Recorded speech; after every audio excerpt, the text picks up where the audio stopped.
এই মহিমান্বিত রাত্রির ফয়েজ এবং বরকত আল্লাহ পাকের রহমতে আমাদের উপরে আসবে ইনশাআল্লাহ তাআলা। এই কারণে কিছু মানসিক প্রস্তুতি এবং আধ্যাত্মিক প্রস্তুতির নিমিত্তে আমি কথাগুলো দিয়ে আলোচনা শুরু করছি। ফরজ বিষয়গুলো নিয়ে আমাদের মধ্যে খুব একটা তর্ক নাই, খুব একটা বিভেদ তর্ক নাই। নামাজ 5 ওয়াক্ত, কেউ কখনো তর্ক করেছে নামাজ 4 ওয়াক্ত না 6 ওয়াক্ত? ঈশার ফরজ নামাজ 4 রাকাত, কখনো তর্ক শুনেছেন 5 রাকাত না 3 রাকাত? দুর্ভাগ্য মুসলিম উম্মার, বাংলার মাটির মুসলমানদের একটা বড় দুর্ভাগ্য হচ্ছে আমরা ছোটখাটো বিষয়গুলোকে নিয়ে আমাদের মধ্যে দলে দলে বিভক্ত হয়ে গেছে। ঠিক এই যে আগামীকাল আল্লাহ পাকের একটা রহমত আমাদেরকে দিয়েছেন যে লাইলাতুন নিসফু মিনাশ শাবান, শাবান মাসের মধ্য রজনী আল্লাহ পাকের রহমত। এই বিষয়টাকে নিয়েও বাংলাদেশে আমি দেখলাম, এটা নিয়ে আমি লেকচার দিতে চাই নাই, কারণ এগুলো আমি আসলে খুব একটা মাহফিলেও বলি না, এটা আমার ট্র্যাকও না। আমি অন্য বিষয়গুলো নিয়ে বেশি কথা বলি, আপনারা জানেন এটা। আমাকে কখনো কি হাত বাঁধা নিয়ে ঝগড়া করতে দেখেছেন? আমার লেকচারে কখনো আমিন জোরে আসতে নিয়ে কথা বলতে দেখেছেন?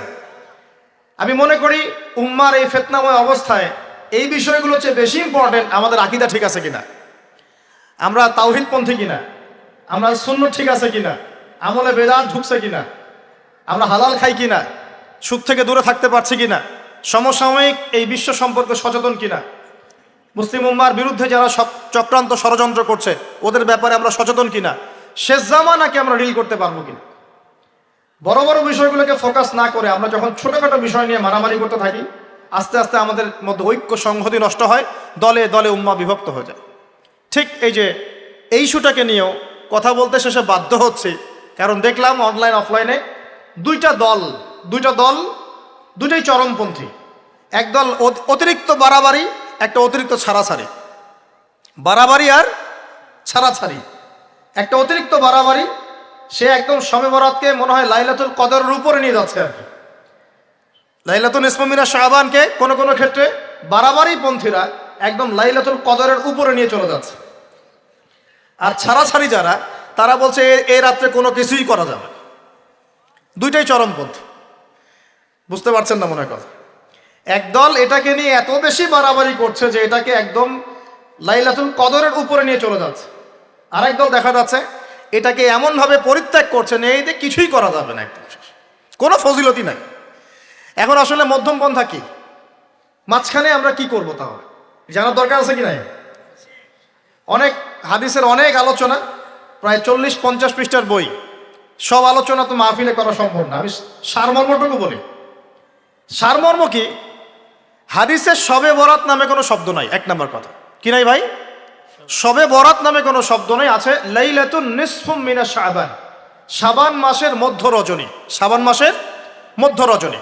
শাবান মাস কি? উত্তর, নবী সাল্লাল্লাহু আলাইহি ওয়াসাল্লাম রমজান মাসের পর যে মাসে রোজা রাখতে বেশি গুরুত্ব দিয়েছেন তার নাম শাবান। আমার সাথে বলেন, শাবান মাস কি? নবী সাল্লাল্লাহু আলাইহি ওয়াসাল্লাম রমজানের পরে যে মাসে রোজা রাখতে খুব বেশি গুরুত্ব দিয়েছেন তার নাম শাবান। আয়েশা রাদিয়াল্লাহু আনহা তিনি বলতেন যে শাবান মাস আসলে নবী সাল্লাল্লাহু আলাইহি ওয়াসাল্লাম এত বেশি বেশি রোজা রাখতেন যে মনে হতো তিনি রোজা ছাড়বেনই না, সারা মাস রেখে ফেলবেন মনে। বেশি থেকে বেশি রোজা রাখতেন শাবান মাসে। প্রশ্ন হচ্ছে কেন? উত্তর, এমনিতে এই মাসটা বরকতময় এবং এই মাসে আল্লাহ পাক তার রহমতে বিপুল সংখ্যক মানুষকে জাহান্নাম থেকে মুক্তি দান করেন। সুবহানাল্লাহ। নবী সাল্লাল্লাহু আলাইহি ওয়াসাল্লাম এই মাসকে তাজিম করতেন। এই মাসের সম্মানার্থে, এই মাসে আল্লাহর রহমত বরকতের স্বার্থে নবী করিম সাল্লাল্লাহু আলাইহি ওয়াসাল্লাম এই মাসে বেশি বেশি রোজা রেখেছেন। সুন্নত কি শিখলাম? শাবান মাসে বেশি বেশি রোজা রাখা সুন্নত। একটা কি পেলাম ভাই? শাবান মাসে বেশি বেশি রোজা রাখা সুন্নত। আপনি যদি মুকিম হন, শরীর সুস্থ থাকে, মুসাফির না, আপনার সুস্থতা আছে, সব ঠিক আছে, আপনি চেষ্টা করবেন এই মাসে বেশি বেশি রোজা রাখার। পারা যাবে ইনশাল্লাহ। এটা নবীর সুন্নত হবে। আরেকটা হাদিস মাথায় নিয়ে নেন, আজকে সারা ওয়াজ ভুলে গেলে এই ওয়াজটা ভুলেন না। কি হাদিস? নবীজি বলছেন, তোমাদের সামনে, হে আমার সাহাবীরা, তোমাদের সামনে এমন একটা যুগ আসছে, ওই যুগে আমার সুন্নতকে ধরে রাখাটা হাতের মধ্যে আগুন ধরে রাখার মতো হবে। আমি অনেকদিন এই লেকচারে এই হাদিসটা বলেছি। তোমাদের সামনে এমন একটা কঠিন যুগ আসছে, জামানা সবরিন, সবরের যুগ, কঠিন যুগ। ওই যুগে ঈমান ধরে রাখা মানে আমার সুন্নতের উপর থাকা হাতে আগুন ধরে রাখার মতো হবে। ওই যুগে যদি তোমরা আমার একটা সুন্নতকে জীবিত করতে পারো, সমাজে একটা সুন্নত মরে গেছে ওটাকে আবার জীবিত করতে পারো, তাহলে 50 জন শহীদ সাহাবীর নেকি পাবে। হাদিসটা বুঝলেন? শুধু নেকি না, আপনি 50 জন শহীদ সাহাবীর নেকি পাবেন যখন চলমান সমাজে একটা সুন্নত মিটে গেছে, নাই, মানুষ আমল করছে না, কিন্তু আপনি সেটাকে জীবিত করলেন। পারা যাবে ইনশাল্লাহ। একটা দেখাচ্ছি, যেমন সাহাবীদের যুগে মানুষ মসজিদে ঢুকলে কি করতো জানেন? আগে 2 রাকাত নামাজ পড়তো। কি করতো? মসজিদে ঢুকেই, ওযু অবস্থায় মসজিদে ঢুকেই তারা বসতেন না, আগে 2 রাকাত নামাজ পড়তেন, দুখুলুল মসজিদ বা তাহিয়াতুল মসজিদ, তারপরে বসতেন। আর নবীজি বলেছেন কিয়ামতের আগে আগে এই দুখুলুল মসজিদ, তাহিয়াতুল মসজিদ, এই নামাজটা উঠে যাবে। উঠে যাচ্ছে না আস্তে আস্তে। মসজিদে ঢুকলে মানুষ ধাপ করে বসে পড়ে, তাই না? মানুষ ভুলেই গেছে এটা সুন্নত। এখন আপনি যদি এই সুন্নতটাকে আবার জীবিত করতে পারেন, ইনশাল্লাহ 50 জন শহীদ সাহাবীর নেকি পাবেন। সমাজে এখন দাড়ি শেভ করা ফ্যাশন হয়ে গেছে, বুঝছে না? অনেকে শেভ না করলে চাকরি দেয় না। শেভ না করলে কি হয় না? চাকরি পাওয়া যায় না। স্কুলে তো না, কলেজে গিয়ে পড়তে গেলে ক্লাস করতে দেয় না। দাঁড়িয়ে আছে, যাও শেভ করে আসো, তাই বলে। এখন সমাজ চলছে উল্টা। এখন যদি আপনি নবীর সুন্নতকে আবার জীবিত করতে পারেন, 50 জন শহীদ সাহাবীর নেকি পাবেন ইনশাআল্লাহ। রাতে ঘুমানোর সময় একটা সুন্নত আছে, 33 বার সুবহানাল্লাহ, 33 বার আলহামদুলিল্লাহ, 34 বার কি আল্লাহু আকবার। বহু মানুষই পড়ে না। আপনি যদি পড়তে পারেন, ইনশাআল্লাহ আল্লাহ পাক আপনাকে নেকি দিবে। সমাজে বহু মানুষ চুল একদম এখন মেসি রোনাল্ডো কাট, তাই না? মেসি কাট আর রোনাল্ডো কাট। আর আমি সিলেট অঞ্চলে দেখে আসছি একদম লন্ডন কাট, 2 পাশ ছিলে মাঝখানে চুল, লন্ডন থেকে শিখে আসছি। এখন চুলেরও কিন্তু সুন্নত আছে, আছে কি নাই? দাড়ির যেমন সুন্নত আছে, চুলের সুন্নত নাই। একদম সামন পিছন সমান করতে পারেন, অথবা যদি চুল নাই থাকে তাহলে চুল মাথা মুন্ডন করেও রাখতে পারেন। অনেক সাহাবীর মাথা মুন্ডিত ছিল। আবার অথবা কানের লতি পর্যন্ত বা কাঁধ বাবড়ি রাখতে পারে। এটা চুলের সুন্নত হলো কিনা? এখন সমাজের সব মানুষ এই সুন্নতটাকে ভুলে গেছে। আপনি সুন্নত মনে করে রেখেছেন, ইনশাল্লাহ আপনি নেকি পাবেন ইনশাআল্লাহ। এরকম অগণিত সুন্নত আছে, অগণিত, যেগুলো আমাদের সমাজ থেকে আস্তে আস্তে উঠে যাচ্ছে। আমি খুব দুঃখের সাথে বলছি, অনেক মসজিদে ফরজ নামাজ পড়ার পরে আমরা কি করি? একটা মোনাজাত করি, আল্লাহুম্মা আমিন বিরহমাতিকা ইয়া আরহামার রাহিম, ব্যাস উঠে চলে গেলাম, তাই না? উঠে চলে যায় না? তারপর স্যান্ডেল নিয়ে বাইরে চলে গেল। অথচ সালাম ফিরানোর পরে একবার বলতে হয় আল্লাহু আকবার। কি বলতে হয়? 3 বার বলতে হয় আস্তাগফিরুল্লাহ, আস্তাগফিরুল্লাহ, আস্তাগফিরুল্লাহ। বলতে হয় আল্লাহুম্মা আনতাস সালাম ওয়া মিনকাস সালাম তাবারাকতা ইয়া যাল জালালি ওয়াল ইকরাম। একবার পড়তে হয় আয়াতুল কুরসি, 33 বার সুবহানাল্লাহ, 33 বার আলহামদুলিল্লাহ, 33 বার আল্লাহু আকবার, তারপর কালিমা শাহাদা। এরপর সূরা ফালাক একবার, সূরা নাস একবার, ইখলাস একবার। আরো অনেক দোয়া আছে, আল্লাহুম্মা লা মানিআ লিমা আ'তাইত ওয়া লা মু'তিয়া লিমা মানা'ত ওয়া লা ইয়ানফা'ু যাল জাদ্দি মিনকাল জাদ। পড়তে হয় আল্লাহুম্মা ইন্নী আউযু বিকা মিনাল হাম্মি ওয়াল হাযান ওয়াল আজজি ওয়াল কাসালি ওয়াল বুখলি ওয়াল জুবন ওয়া দালা'id দাইন ওয়া গালাবাতির রিজাল। পড়তে হয় আল্লাহুম্মা আ'ইন্নী আলা যিকরিকা ওয়া শুকরিকা ওয়া হুসনি ইবাদাতিক। আরো অনেক দোয়া আছে। দেখেন তো, মোনাজাত করেন, আমি তো না করছি না, আমি তর্ক করতে আসি না এখানে, এটা নিয়ে আমি ঝগড়া করতে আসি। কিন্তু এই সুন্নতটা যে উঠে গেল, মোনাজাতটা করে যে মসজিদ থেকে বের হয়ে চলে গেলেন, এই সুন্নতটার উপর আমল কে করবে? এখন সুন্নত উঠে গেল না? আপনি যদি বসে এখন সুন্নতটা প্রতিষ্ঠা করেন, 50 জন শহীদ সাহাবীর নেকি পাবেন ইনশাআল্লাহ। এগুলো তো গেল আমলিয়াত। সমাজ চলছে সুদের উপরে, আপনি যদি হালাল অর্থনীতি প্রবর্তন করতে পারেন তাহলে কত নেকি পাবেন? সমাজ চলছে জেনায়, আপনি এখন পর্দা প্রতিষ্ঠা করলেন, তাহলে কত নেকি পাবেন? সমাজে চলছে দুর্নীতি, আপনি এখন আমানতদারিতা, ইনসাফ প্রতিষ্ঠা করলেন, কত নাকি পাবেন? সমাজে চলছে শয়তানি, সব শয়তানি। কি চলছে? শয়তানি। এখন আপনি আল্লাহ রাব্বুল আলামিনের ওহী প্রতিষ্ঠা করলেন, কত নাকি পাবেন? নিঃসন্দেহে আর অনেক বেশি নাকি পাবেন। আল্লাহ পাক আমাদেরকে সেই লক্ষ্যে কাজ করার তৌফিক দান করুন। প্রিয় ভাইরা, যে কথা বলতে এখানে আসলাম, এক বাড়াবাড়ি এই মাসে নবীজি বেশি বেশি রোজা রাখতেন। তাহলে আমরা কি করবো এই মাসে ভাই? 1 নম্বর কাজ, বেশি বেশি রোজা রাখার চেষ্টা করবো ইনশাআল্লাহ, আল্লাহ তৌফিক দান করবেন। এবার আরেকটা পয়েন্ট বলি, সামনে রমাদান মাস, রমজান মাস আসলে আমরা মাশাআল্লাহ পরিপূর্ণ মুসলিম হওয়ার চেষ্টা করি, কিন্তু সারা বছর এটা ধরে রাখতে পারি না। রমজান মাসে যে নামাজ পড়ে না সেও মসজিদে যায়, দেখা যায় যে জুমার নামাজও পড়ে না ও তারাবির নামাজ পড়তে যায়, যায় কি না? ওই দিন গিয়ে বলে এসি দেন, ইমাম সাহেব এসি অন করেন, তাই না? সারা বছর তো আসে নাই, ওই দিন গিয়ে ইমাম সাহেব এসি বন্ধ কেন, এই মুয়াজ্জিন সাহেব ফ্যান দেন। তখন ওখানে গিয়ে মানে কি বলবো হ্যাঁ মাতব্বরি করে আর কি। যাক, তারপরেও যে মসজিদে আসছে আমরা দোয়া করি আল্লাহ হেদায়েত দান করুন।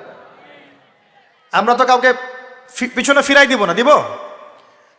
এখন রমজান মাস আসলে আমরা মাশাআল্লাহ রোজা রাখি, মানুষকে ইফতার করাই, দান সদকা করি, আমরা যাকাত দেই, তারাবি পড়ি, কোরআন তেলাওয়াত করি, আমরা মাশাআল্লাহ অনেক আমল করি। এই আমলগুলো কি একবারে ধাপাস করে ধরে ফেলা সম্ভব না? একটা আস্তে আস্তে ট্রেনিং প্রসেস লাগে। একটা ফ্যান চালু করলে ফ্যানটা কি শুরুতেই ধাপাস করে ঘুরতে শুরু করবে, নাকি আস্তে স্লোলি স্লোলি সে মোমেন্টাম ধরবে? কোনটা? আস্তে আস্তে সে গতি পাবে না, ধীরে ধীরে গতি পাবে। ঠিক শাবান মাসে এত বেশি রোজা রাখা, ইবাদত করার অর্থ কি? যাতে রমজান মাসে আপনি পরিপূর্ণ ইবাদত করতে পারেন। বুঝতে পারছেন কথা? রমজানে গিয়ে তো শুরুতেই সব ইবাদত ধরে ফেলা সম্ভব হবে না। মনে করেন আগামীকাল পহেলা রমজান, আজকে থেকে আপনি সব ইবাদত একসাথে করতে পারবেন? তখন গিয়ে আপনি বেগ পেতে হবে। কিন্তু একটা মাস আগে থেকে যদি ট্রেনিং নেন, ইনশাআল্লাহ রমজান মাসে ইজি হয়ে যাবে। এটা একটা কারণ নবী সাল্লাল্লাহু আলাইহি ওয়াসাল্লাম শাবান মাসে বেশি বেশি রোজা রাখতেন, আমল করতেন। আল্লাহ পাক আমাদের সবাইকে শাবান মাসে বেশি বেশি আমল করার তৌফিক দান করুন, যাতে রমজান মাসে গিয়ে আমরা সুবিধা পাই, রমজান মাসের হকটা আদায় করতে পারি। এবার এই মাসে নবী সাল্লাল্লাহু আলাইহি ওয়াসাল্লাম কি বলেছেন একটা হাদিস থেকে আগে বুঝি। এই হাদিসটা সহ অনেক হাদিসে এই একই রকম কথা এসেছে এবং এই হাদিসটা বিশুদ্ধ। এটাকে অস্বীকার করলে হাদিস অস্বীকারী হয়ে যাবে। বাড়াবাড়ি গ্রুপ, ছাড়াছাড়ি গ্রুপ, উভয়ের জন্যই নসিহত। নবী সাল্লাল্লাহু আলাইহি ওয়াসাল্লাম বলেছেন, ইন্নাল্লাহা তাআলা, নিশ্চয় আল্লাহ রাব্বুল আলামিন, লা ইয়াত্তালিউ ফি লাইলাতিন নিসফি মিন শাবান, শাবান মাসের মধ্য রজনীতে আল্লাহ রাব্বুল আলামিন তার রহমতের দৃষ্টি প্রশস্ত করেন। সুবহানাল্লাহ। আল্লাহ পাক শবে বরাত মানে আমরা যেটা বুঝি প্রচলিত অর্থে, লাইলাতুন নিসফি মিন শাবান, শাবান মাসের মধ্য রজনী, যে 15 শাবানের এই যে রজনী, এই রাতে আল্লাহ রাব্বুল আলামিন তার সৃষ্টির দিকে তার রহমতের দৃষ্টিটা প্রশস্ত করে দেখেন, প্রশস্ত করেন। এবং ওয়াগফিরু লিজামিই খালকিহি, আল্লাহ পাক তার সমস্ত সৃষ্টিকে মাফ করে দেন। আল্লাহ পাক কি করেন? তার সমস্ত সৃষ্টিকে কি করেন? মাফ করে দেন। কথাটা ভালো করে বোঝেন। আল্লাহ পাক তার সমস্ত সৃষ্টিকে মাফ করে দেন, ইল্লা, তাদেরকে ব্যতীত। এক, ইল্লা লিমুশরিকিন, এক নাম্বার যে ব্যক্তি মুশরিক, যে শিরক করে আল্লাহর সাথে, যে আল্লাহর সাথে শিরক করে। আর দুই, মুশাহিনিন, যে ব্যক্তি অন্তরে মানুষের সাথে বিদ্বেষ পোষণ করে, হিংসা বিদ্বেষ মনে আছে এরকম ব্যক্তি, এবং মনের মধ্যে শিরক আছে, শিরকি আকীদা, মুশরিক, এই দুই শ্রেণীর মানুষ ছাড়া আল্লাহ পাক সমস্ত মানুষকে মাফ করে দেন। সুবহানাল্লাহ। তাহলে এই রাতের ফজিলত প্রমাণ হলো কিনা? রাতের ফজিলতটা প্রমাণ হলো কিনা? আচ্ছা, এখন এর ব্যাকআপ আরো অনেকগুলো হাদিস আছে। ওই সবগুলো হাদিসকে একত্রিত করলে এমনই কনক্লুশন আসে। এছাড়াও আরো কিছু দুর্বল হাদিস আছে, এগুলো দুর্বল, সনদগতভাবে অন্যান্যভাবে দুর্বল। ওখানে আরো কিছু পয়েন্ট পাওয়া যায় যে আর কাকে কাকে আল্লাহ পাক মাফ করেন না। সবাইকে তো মাফ করেন, আর কাকে কাকে করেন না। এই হাদিসে দুটো পেয়েছি, এটা একদম অকাট্য। এটা হলো মুশরিক, আল্লাহ পাক মাফ করেন না। দুই, যে অন্তরে হিংসা বিদ্বেষ পোষণ করে, হিংসা বিদ্বেষ আছে, এদেরকে আল্লাহ মাফ করেন না। আরো কিছু দুর্বল বর্ণনা থেকে পাওয়া যায়, এটা দুর্বল বর্ণনা, কিন্তু জেনে রাখতে তো সমস্যা নাই। সমস্যা আছে? আর পাপ তো পাপী, দুর্বল হাদিসে আসুক আর কঠিন হাদিসে আসুক, পাপ তো পাপী নাকি? পাপ ছাড়তে কোনো সমস্যা আছে? তো তৃতীয় এক শ্রেণীর নাম পাওয়া যায়, যারা হচ্ছে আত্মহননকারী, নিজেরা নিজেদেরকে আত্মহত্যা করেছে, এদেরকে আল্লাহ মাফ করেন। আত্মহনন বোঝেন কিনা? আত্মহত্যা যারা করে, আত্মহনন, এটা একটা শ্রেণী পাওয়া যায়। 4 নম্বর একটা পাওয়া যায় আত্মীয়তার সম্পর্ক ছিন্নকারী, আত্মীয়তার সম্পর্ক ছিন্নকারী। 5 নম্বর একটা পাওয়া যায় সেটা হলো মাদক দ্রব্য সেবনকারী। মাদক দ্রব্য সেবনকারী, যুবকরা খুব ভালো করে শোনো এগুলো। মাদক দ্রব্য সেবনকারী আল্লাহ সবাইকে মাফ করেন, মাফ করছেন না। আরেকটা পাওয়া যায়, সেটা হলো যারা জেনার পাপে লিপ্ত আছে। কিসের পাপে ভাই? জেনার পাপ। এরকম আর কিছু ব্যাকআপ পাওয়া যায়, কিন্তু এগুলোর বর্ণনা দুর্বল। বর্ণনা কি? দুর্বল। কিন্তু পাপ তো পাপই নাকি? এই পাপগুলো তো পাপ। এই পাপগুলো করলে কি আল্লাহ খুশি হন?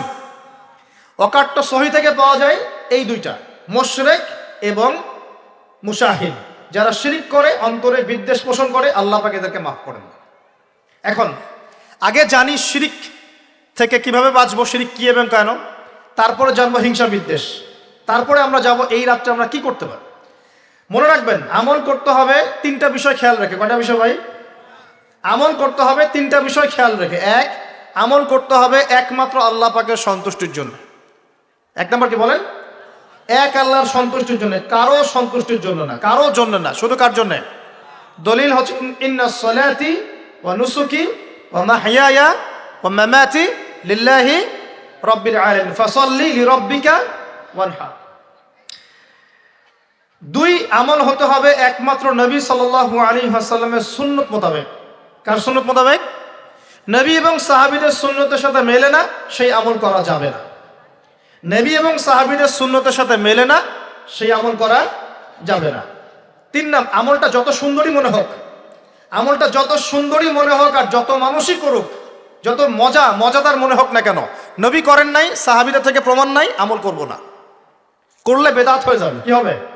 বেদাত হয়ে যাবে। আর তিন নাম্বার হচ্ছে, আমলগুলো করার আগে অবশ্যই আপনার রিজিকটাকে হালাল করতে হবে। কি করতে হবে ভাই?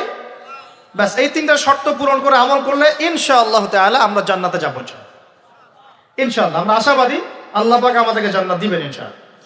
আল্লাহ পাক এক রাতে রহম করে সমস্ত মাখলুক সৃষ্টিকে মাফ করে দিচ্ছেন, শুধু শিরক এবং হিংসা বিদ্বেষ পোষণকারীকে মাফ করছেন না। বুঝতে হবে এই পাপ দুটো কত কঠিন। এবার আসেন, প্রথমে একটু শিরক নিয়ে কথা বলি, তারপরে মুশাহিন নিয়ে কথা বলি। ধৈর্য ধরবেন তো নাকি? দেরি হচ্ছে? সবর করেন।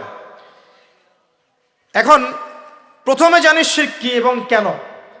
শিরক হচ্ছে এমন একটা পাপ, যেই পাপ আমল নামায় থাকলে পরে বিনা তওবায় যদি সেই ব্যক্তি মারা যায়, আল্লাহ পাক তাকে মাফ করবেন না।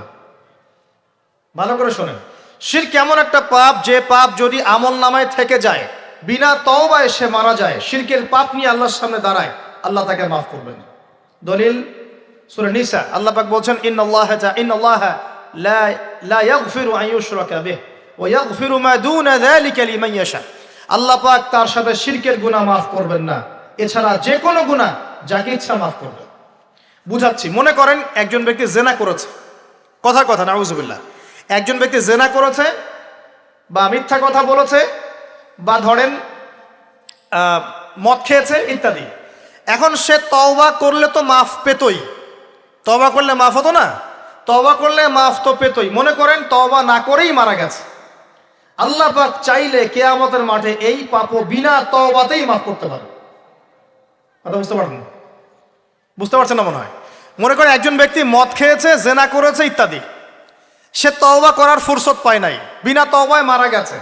আল্লাহ পাক চাইলে কিয়ামতের মাঠে তওবা না করা সত্ত্বেও আল্লাহ পাক তাকে মাফ করতে পারে। কিন্তু একজন ব্যক্তি শিরকের পাপ করেছে, তওবা না করে মারা গেছে, আল্লাহ পাক কিয়ামতের মাঠে শিরকের পাপ মাফ করবেন। আমি কি বুঝতে পারছি?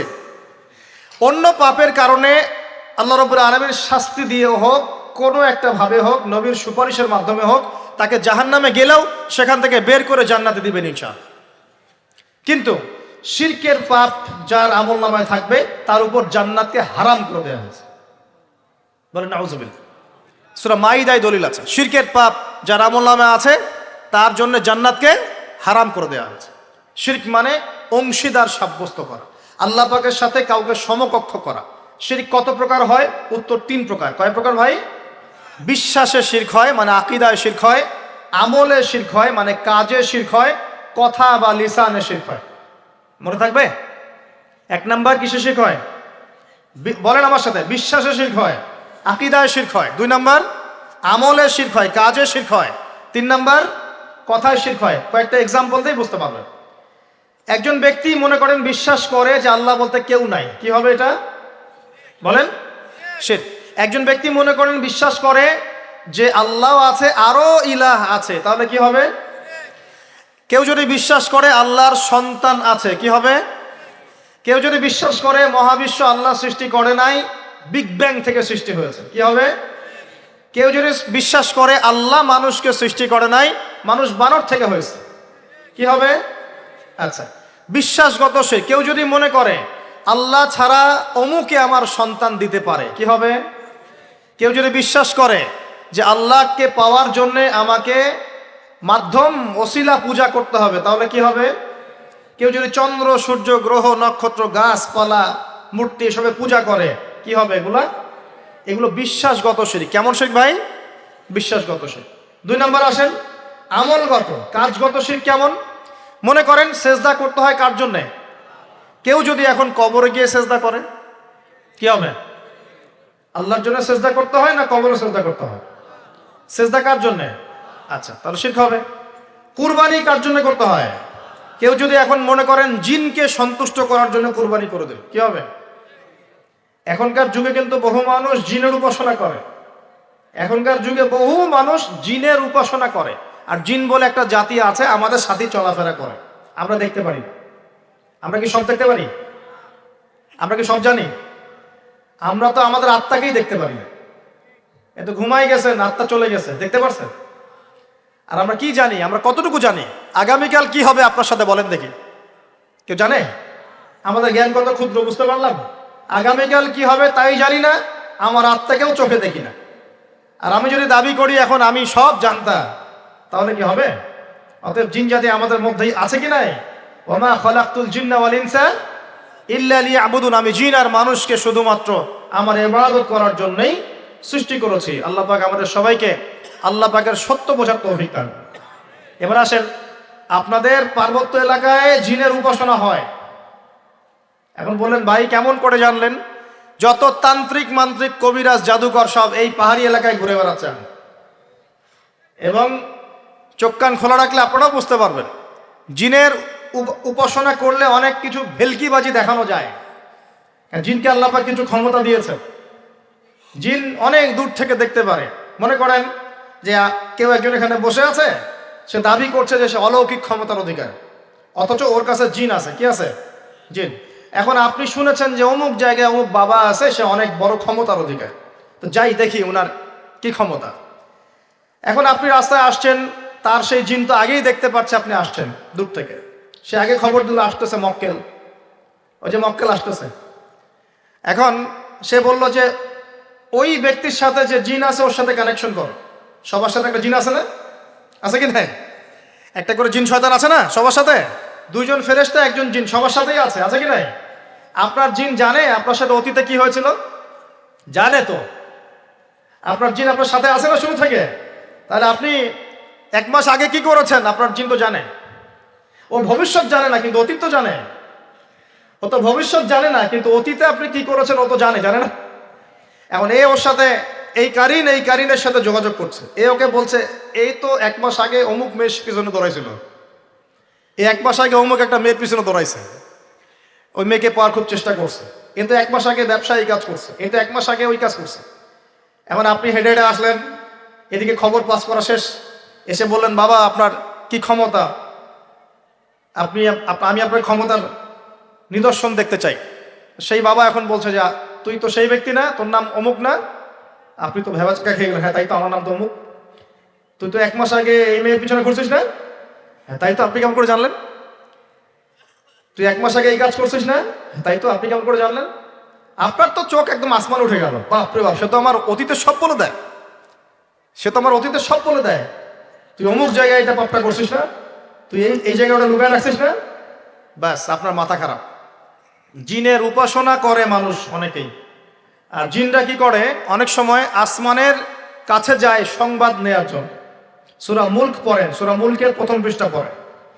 আল্লাহ পাক ওদেরকে তাড়ানোর জন্য আসমানের মধ্যে এই উল্কাপিণ্ড নক্ষত্র নিক্ষেপ করেন।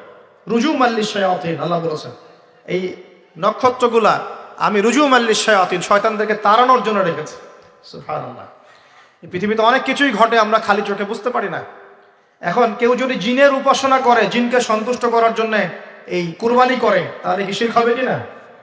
সেজদা কার জন্যে? অন্য কারোর জন্য করলে কি হবে? কুরবানি কার জন্যে? অন্য কারোর জন্য করলে কি হবে? কার নামে কসম করতে হয়? যদি অন্য কারো নামে কসম করি, এই যে এখন বাপের নামে কসম, মায়ের নামে কসম করেন কেন? কসম করা যাবে না এভাবে। মান হালাফা বিগাইরি ইসমিল্লাহি ফাকাদ কাফার, কেউ যদি আল্লাহ ছাড়া অন্য কারো নামে কসম করে সে কুফরি করবে। যদি কসম করতেই হয় আপনাকে আল্লাহরই কসম করতে হবে। যদি কসম করতে হয় কার কসম করবেন? আর আল্লাহর কসম করে কি মিথ্যা বলতে পারবেন? মিথ্যা বললে তখন কাফারা দেওয়া লাগবে। আচ্ছা, কাফারা কি? সবচেয়ে সহজ কাফারা হচ্ছে 3টা রোজা রাখা। কয়টা রোজা? 3টা। আসেন সামনে যাই।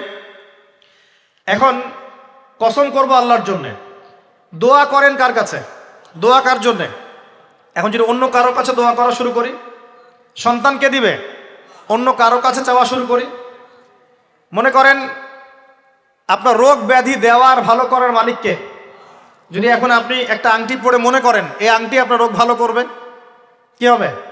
শিরক হবে কি না? এরকম অগণিত কাজের শিরক আমরা করছি।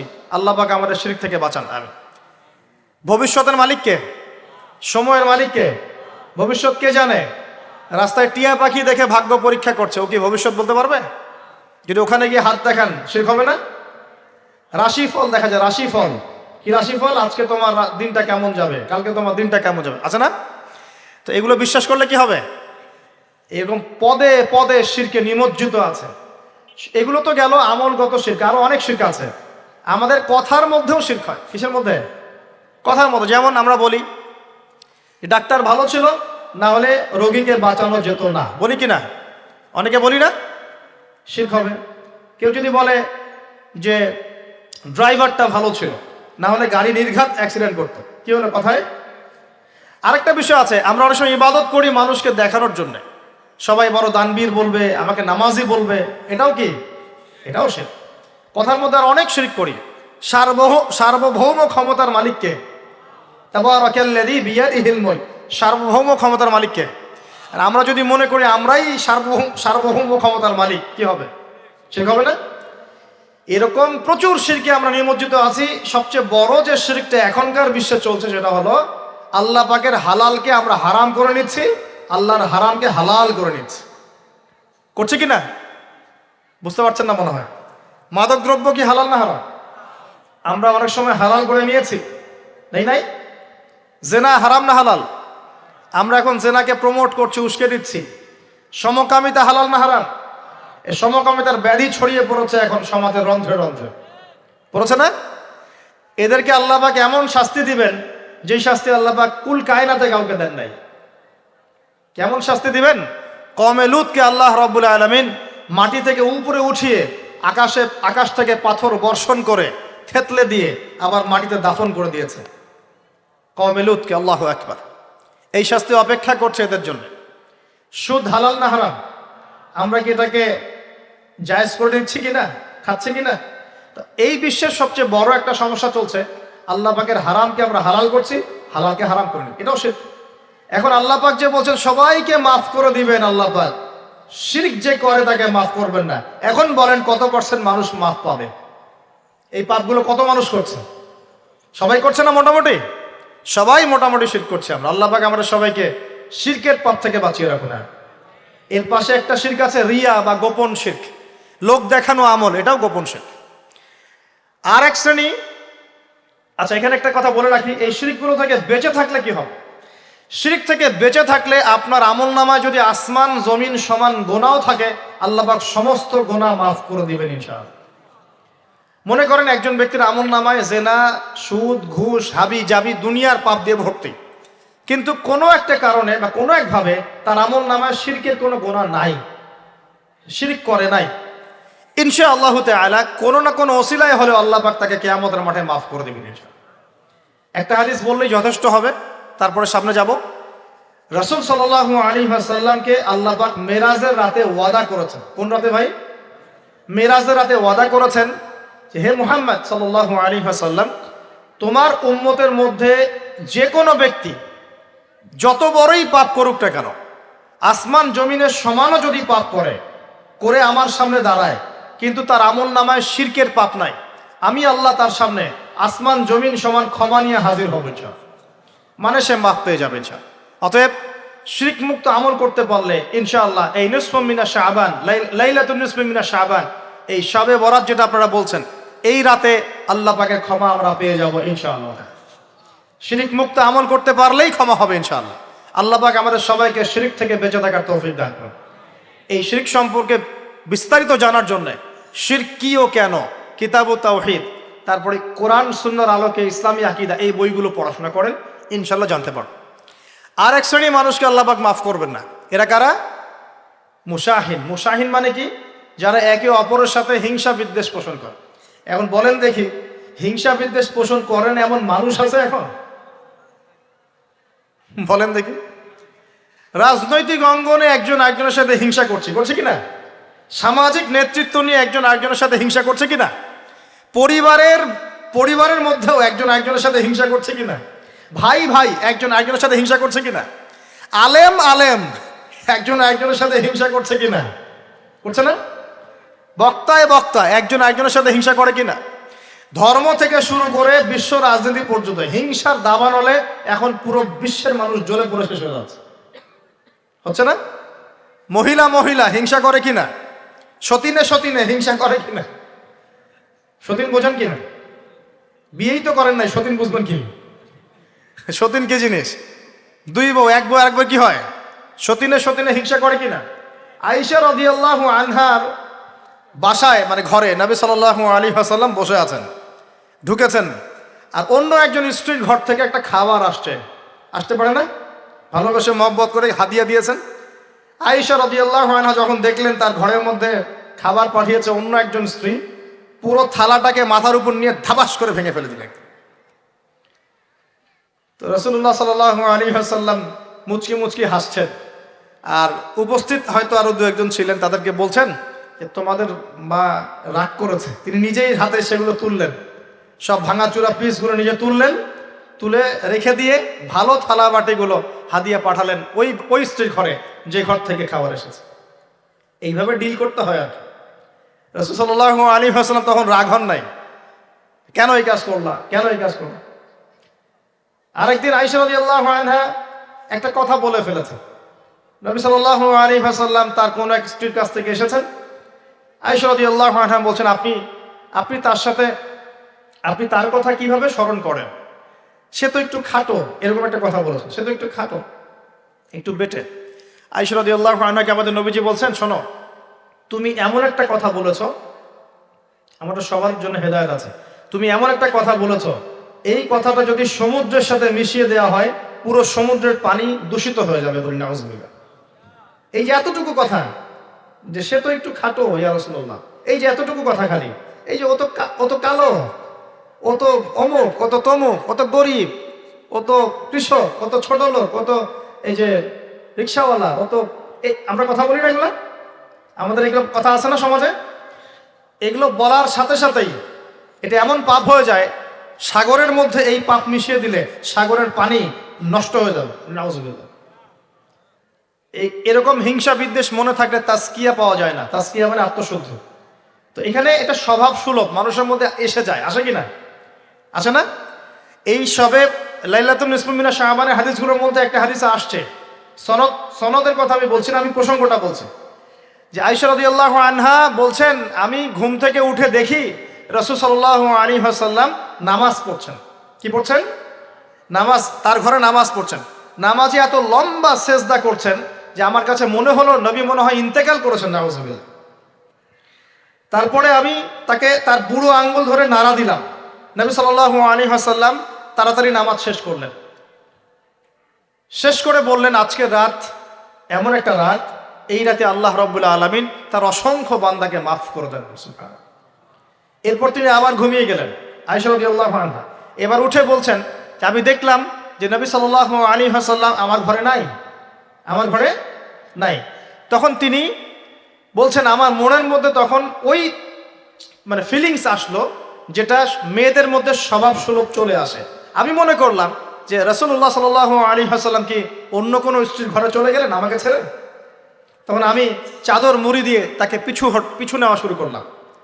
পিছে পিছে গিয়ে দেখলাম রাসূল সাল্লাল্লাহু আলাইহি ওয়াসাল্লাম ওই জান্নাতুল বাকি বলি না আমরা, বাকিয়ে গারকাত, মদিনায় মসজিদ নববীর পাশে কবরস্থান আছে না, ওই কবরস্থানে নবী সাল্লাল্লাহু আলাইহি ওয়াসাল্লাম দাঁড়িয়ে মাইয়েতের জন্য দোয়া করছেন। সুবহানাল্লাহ। আয়েশা রাদিয়াল্লাহু আনহা গিয়ে দাঁড়ালেন। নবীজি বললেন, তুমি কি মনে করছো আমি তোমার সাথে প্রতারণা করছি? আমি তোমার হক নষ্ট করব? বরং আজকের রাতে আল্লাহ রাব্বুল আলামিন অগণিত মানুষকে মাফ করে দেন বলে। সুবহানাল্লাহ। এই হাদিসগুলো এসেছে শবে বরাত প্রসঙ্গে। এখানেও দেখেন আয়েশা রাদিয়াল্লাহু আনহা কিন্তু একটু জেলাসি ফিল করেছেন যে আমার ঘর থেকে আবার অন্য স্ত্রী ঘরে চলে গেল কিনা। এগুলো স্বভাব সুলভ, এগুলো আসতে পারে, এগুলো মানুষের মধ্যে কি আসতে পারে, কিন্তু বিদ্বেষ পোষণ করে একে অপরের ক্ষতি করে দেওয়া, এই কাজগুলো যারা করবে আল্লাহ পাক এই রাতে ওদেরকে মাফ করবেন না। এখন আমাদের জন্য আগে নসিহত দুইটা। এই রাত্রের ফজিলত পেতে হলে নসিহত আগে দুইটা। এক, আমাদের আকীদা আমলে কোনো শিরক থাকা যাবে না, বলি আমিন। আল্লাহ কবুল করুন। আমাদের আকীদা এবং আমলে কোনো প্রকার শিরক রাখা যাবে না। দুই, আমরা মনের মধ্যে কোনো ভাইয়ের প্রতি হিংসা বিদ্বেষ রাখবো না। রাখবো ইনশাল্লাহ? না রাখবো না? আমরা কোনো ভাইয়ের প্রতি হিংসা বিদ্বেষ পোষণ করবো না ইনশাল্লাহ। একটা হাদিস বললেই আপনি বুঝে ফেলবেন, তারপর আমি সামনে যাচ্ছি, এরপরে আমি আস্তে আস্তে ফিনিশিং দেবো ইনশাল্লাহ। আল্লাহর রাসূল বলেছেন সাল্লাল্লাহু আলাইহি ওয়াসাল্লাম, তিনি বলেছেন যে তোমরা ততক্ষণ পর্যন্ত জান্নাতে যেতে পারবে না, ভালো করে শোনেন, তোমরা ততক্ষণ পর্যন্ত জান্নাতে যেতে পারবে না যতক্ষণ তোমরা প্রকৃত মুমিন না হচ্ছ, প্রকৃত মুমিন না হচ্ছ। আর তোমরা ততক্ষণ পর্যন্ত প্রকৃত মুমিন হতে পারবে না যতক্ষণ পর্যন্ত না পরস্পরকে ভালো না বাসছো, পরস্পরকে ভালো না বাসছো। এই ভালোবাসা আবার বয়ফ্রেন্ড গার্লফ্রেন্ড ভালোবাসা না, দিনই ক্ষেত্রে ভালোবাসা। আর আমি কি তোমাদেরকে জানিয়ে দিব কি করলে তোমরা পরস্পরকে ভালোবাসতে পারবে? সাহাবীরা বলছেন, অবশ্যই বলুন ইয়া রাসূলুল্লাহ। নবীজি বলছেন, তোমরা একে অপরকে সালাম দেওয়ার অভ্যাস করো, ইনশাআল্লাহ তোমরা একে অপরকে ভালোবাসতে পারো। ইসলামের সৌন্দর্য দুটা, কয়টা ভাই? বেশি বেশি মানুষকে সালাম দেয়া এবং মানুষকে খাবার খাওয়ানো। কি খাওয়ানো? আরেকটা মনে রাখবেন, কিয়ামতের আগে আগে মানুষ বাছাইকৃত মানুষকে সালাম দিবে, সবাইকে সালাম দিবে। চলছে কিনা সমাজে? কিয়ামত দূরে না কাছে? এটা আজকে আলোচনার টপিক না, নাহলে আমি বলতাম যে কতগুলো আলামত আপনি দেখতে পাবেন। এখন আমরা বুঝতে পারলাম এই রাতের ফজিলত আছে, আছে কি নাই? এই রাতের ফজিলত কি? আল্লাহ পাক এই রাতে অগণিত বান্দাকে মাফ করে দিবেন ইনশাআল্লাহ। তবে কোন কোন মানুষকে মাফ করবেন না? এক নম্বর, যারা মুশরিক বা শিরক করে, হ্যাঁ, একে অপরের প্রতি কি বলেন, মুশাহিন, বিদ্বেষ, হিংসা বিদ্বেষ পোষণ করে, এই দুই শ্রেণীর মানুষের অন্তর্ভুক্ত হওয়া থেকে আল্লাহ আমাদেরকে বাঁচাক, আমিন। এরপরে দুর্বল হাদিসগুলো বা যেগুলো একদম দুর্বল সনদের, সেগুলোর মধ্যে অতিরিক্ত এসেছে আত্মীয়তার সম্পর্ক ছিন্ন করলে মাপ পাচ্ছে না, আত্মহত্যা করলে মাপ পাচ্ছে না, জেনা করলে মাপ পাচ্ছে না, মাদকদ্রব্য সেবন করলে মাপ পাচ্ছে না। এই পাপগুলো থেকেও আল্লাহ পাক আমাদেরকে বাঁচিয়ে রাখুন বলি। এখন কিভাবে এই রাতে আমরা ইবাদত করব জানো দরকার কিনা? তার আগে ইবাদত কবুলের কয় শর্ত বলেছে? 3। আল্লাহর সন্তুষ্টির জন্য হতে হবে, নবীর সুন্নাহ মাফিক হতে হবে, এবং 3 নম্বর হচ্ছে হালাল রিজিক থাকতে হবে, হারাম খেয়ে ইবাদত করা যাবে না। এখন আসেন, কোন হাদিসের মধ্যে স্পেসিফিকলি বলা নাই যে এই রাতে এই এই এই এই ইবাদত করতে হবে, কোন হাদিসের মধ্যে পাওয়া যায় না। কথা বোঝার চেষ্টা করুন।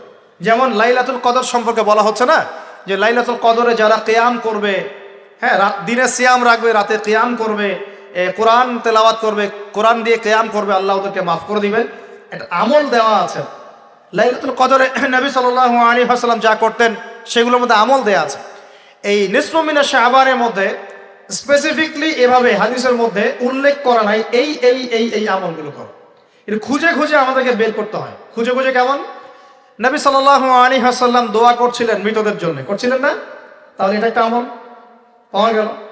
নবী সাল্লাল্লাহু আলাইহি ওয়াসাল্লাম নামাজে ছিলেন, সেজদারত অবস্থায় ওই যে আয়েশা রাদিয়াল্লাহু আনহা টোকা দিলেন, দিয়ে বললেন আমি ভাবছিলাম তার ইন্তেকাল হয়ে গেছে কিনা, তার মানে বুঝলাম যে আপনি নামাজ পড়তে পারেন। এরপরে আল্লাহ পাকের কাছে ক্ষমা চাইতে পারেন, কারণ এই মাসে আল্লাহ পাক আপনাকে এই রাতে আল্লাহ আপনাকে ক্ষমা করবেন, এই রাতে আল্লাহ ক্ষমা করবেন।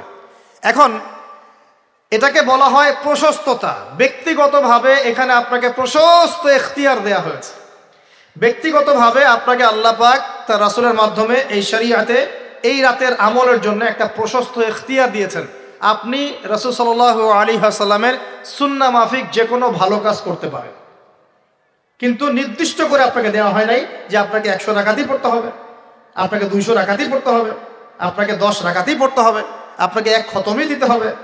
এরকম নির্দিষ্ট করে আপনাকে কিছু দেওয়া হয়। আপনি এখন চাইলে সুন্দর করে অজু করলেন, অজু করে মাশাআল্লাহ আতর খুশবু ব্যবহার করতে পারেন, করে সুন্দর জামা পরলেন, পরে আপনি আল্লাহর স্মরণে নামাজ আদায় করলেন। এখন ফরজ নামাজ আগে না নফল আগে? ফরজ আগে না নফল আগে? এই আমলগুলো ফরজ না নফল? এগুলো নফল। আগে তো ফরজ পড়তে হবে নাকি? 5 ওয়াক্ত ফরজ নামাজ তো আগে, তারপরে আপনি নফলে আসেন। আমাদের জীবনে কোনটার গুরুত্ব সবচেয়ে বেশি? ফরজ ঠিক না থাকলে নফল দিয়ে কাজ হবে? তো ফরজ ঠিক করার পরে আপনি এখন অতিরিক্ত আমল করার চেষ্টা করছেন। সুন্দর কাপড় চোপড় পরেছেন আপনি, মাশাআল্লাহ পাক পবিত্র হয়েছেন, আতর খুশবু ব্যবহার করেছেন, আপনি নীরবে নিভৃত আল্লাহকে ডাকছেন নামাজের মধ্য দিয়ে, লম্বা করে সুন্দর করে নামাজ পড়ছেন, আপনি একটু কোরআন তেলাওয়াত করছেন, আলহামদুলিল্লাহ। আপনি এই রাতে মৃতদের জন্য দোয়া করলেন, নিজের জন্য দোয়া করলেন, পরিবারের জন্য দোয়া করলেন, আপনি তাসবিহ তাহলিল করলেন। যদি আপনাকে আল্লাহ সামর্থ্য দেন, আপনি কিছু দান সাদাকা করেছেন, আপনি বিভিন্ন রকম ভালো কাজে আপনি নিজেকে মানে এঙ্গেজ রাখতে পারেন, নিজেকে বিভিন্ন ভালো কাজে আপনি নিজেকে সম্পৃক্ত রাখতে পারেন। এভাবে আপনি রাতটাকে একটা উৎসাহে পার করতে পারেন। কিন্তু আমরা যে ঘটা করে অনেকগুলো কাজ করি না, ঘটা করে হালুয়া রুটি সামাই টামাই এই সেই আলোকসজ্জা অমুক তমুক দল বেঁধে কবরস্থান, এই আমলগুলো নবী এবং সাহাবীদের থেকে প্রমাণ হয় না। আমি কি বুঝতে পারছি? আমল করতে আপনাকে নিষেধ করা হয় নাই, কিন্তু বাড়াবাড়ি করবেন না, ছাড়াছাড়ি করবেন না, মধ্যমপন্থী থাকেন। ব্যক্তিগতভাবে আপনি আপনার মতো করে আমল করতে পারেন। আপনাকে ইখতিয়ার, প্রশস্ততা দেওয়া হয়েছে। আপনি একটু নামাজ পড়েন, একটু তেলাওয়াত করেন, একটু জিকির করেন, দোয়া করেন, আপনি আল্লাহর কাছে চেয়ে নেন। আরেকটা হাদিস আছে, এই রাতে আল্লাহ রাব্বুল আলামিন প্রথম আসমানে নেমে আসেন। মানে সুবহানাল্লাহ, আল্লাহ পাক কেমন করে নেমে আসেন এটা আমাদের ব্যাখ্যার বাইরে, আর এটা সত্তাগতভাবে না, আল্লাহ পাকের রহমান নেমে আসেন। আল্লাহ পাক আহ্বান করতে থাকেন, কে আছে আমার কাছে কিছু চাইবে আমি তাকে দিব, কে আছো আমার কাছে ক্ষমা চাইবে আমি মাফ করে দিব, কে আছো আমাকে ডাকবে আমি তার ডাকে সাড়া দিব। সুবহানাল্লাহ, আল্লাহ পাক এই পুরো রাত বলতে থাকে।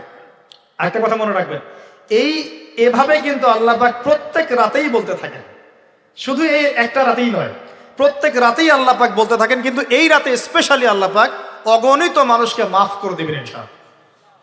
তা আমরা আল্লাহর কাছে দোয়া করি, আল্লাহ পাক আমাদের সবাইকে যেন সুস্থতার সাথে শাবান মাসে বেশি বেশি রোজা রাখার তৌফিক দান করেন, এবং যে আমলগুলো সুন্নাহ সম্মত, এই সুন্নাহ সম্মত আমলগুলো আল্লাহ আমাদের করার তৌফিক দান করেন।